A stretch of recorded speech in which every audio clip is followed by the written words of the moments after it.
Chapter 5 A Deep Sleep. Many years ago, there lived a good for nothing fellow named Rip Van Winkle. Dame Van Winkle was his wife. She had to work very hard indeed, for all the care of the house and the children fell upon her. In spite of his fault, Rip was good natured. He was always willing to do a kind deed for his friends. He was a great friend of all the children too. When their playthings were broken, the children were always sure that he would mend them. Rip had one faithful friend, however, his old dog, Wolf.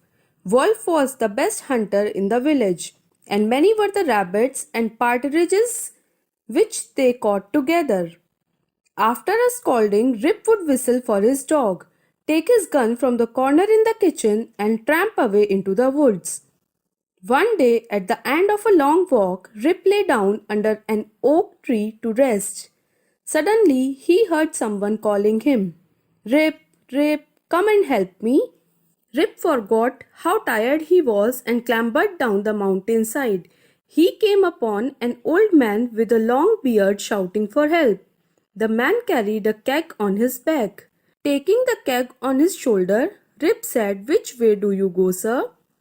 "Follow me," commanded the little old man shortly. They went climbing up to the top of the mountain. All at once a valley opened before them.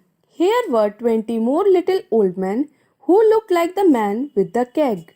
The little old men wore tall red caps. Their coats had large brass buttons, their trousers were short, and on the shoes were huge silver buckles.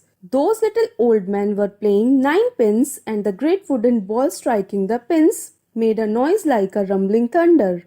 As Rip came near, the little old men stopped their play and looked at him, looked with such strange eyes that Rip was afraid.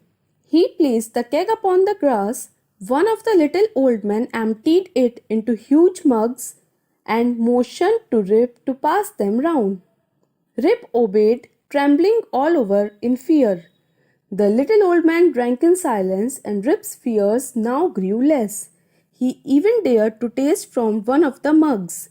Then, being thirsty, Rip went on drinking until he had emptied several of them. All at once, Rip found his eyes growing heavy. He could not remain awake any more, but he sank limply to the ground and fell into a deep sleep. When he awoke, Rip found himself under the old oak tree. It was a bright sunny morning. "I must have slept here all night," said Rip. As he tried to get up, Rip thought of the little strange men and their drink which he too had. "Aha, it must have been the drink. I should not have touched it. What will the good dame say when I go home?"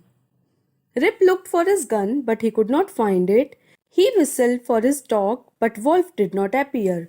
He rose to his feet slowly, shook his head vigorously, and walked slowly down the side of the mountain.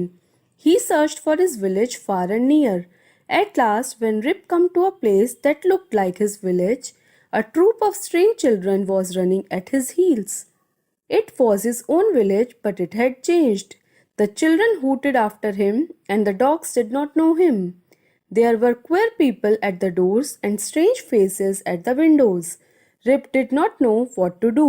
He was feeling scared and confused. Slowly and trembling with fear, he walked towards his own home. Alas, what did he find? The house had decayed. The roof had fallen in and the windows were broken. The doors were off their hinges. Rip could see neither his wife nor his children. The people crowded round him. At length, a man asked, "Who are you and why have you come to this village?"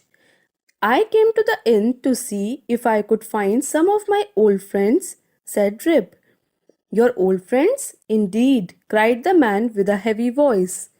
"What are their names?" "Where is Nick Vedder?" said Rip. Suddenly, a voice boomed out from the crowd. "Nick Vedder? Why, he has been dead these 20 years. "Where is Brom Dutcher?" asked Rip. "Oh, he was killed in the war 10 years ago," replied the man. Finally, Rip said, "Does nobody here now Rip Van Winkle?" Yes, here is Rip Van Winkle, leaning against that tree," responded the man. Rip looked. There indeed was a man, the picture of his old self. Alas, Rip said wearily, I am not myself, I am somebody else. I was myself last night before I fell asleep on the mountain. Just then, a young woman came up with the children in her arms. Shh! Rip, cried the young woman. Shh, little one. The old man won't hurt you. What is your name, my good woman? Asked the old man. Judith Gardner, replied the young woman. And what is your father's name? Asked the old man. Ah, poor man, Rip Van Winkle was his name. He went away from home 20 years ago and he has never been heard of since.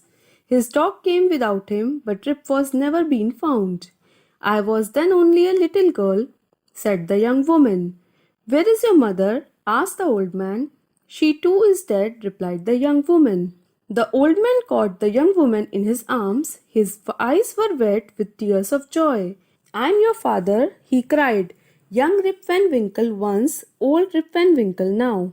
Does no one remember Rip Van Winkle? An old woman came up and cried, It is Rip Van Winkle himself.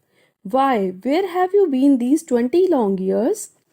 Rip told his story, and now when